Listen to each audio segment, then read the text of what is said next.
Bangla QR বাধ্যতামূলক করার পর দেশের ডিজিটাল লেনদেনে বড় ধরনের প্রবৃদ্ধি হয়েছে।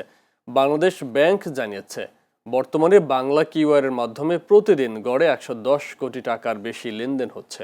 জুলাইয়ের শুরুতে যেখানে দৈনিক গড়ে প্রায় ১,৭৮,০০০ লেনদেনে ৩৭ কোটি টাকার কেনাকাটা হতো, সেখানে ১৬ থেকে ২২ আগস্ট সময়ে প্রতিদিন গড়ে ৩,০৩,০০০ লেনদেনের কেনাকাটার পরিমাণ দাঁড়িয়েছে প্রায় ১১০ কোটি টাকায়। একই সময়ে বাংলা কিউআরের মার্চেন্ট সংখ্যা ১৬ লাখ থেকে বেড়ে ৩০ লাখে পৌঁছেছে। বাংলাদেশ ব্যাংক বলছে, সরকারি ও বেসরকারি ব্যাংকের অংশগ্রহণে এই উদ্যোগ দেশের নগদবিহীন ও ডিজিটাল লেনদেন ব্যবস্থাকে আরও সম্প্রসারিত করবে।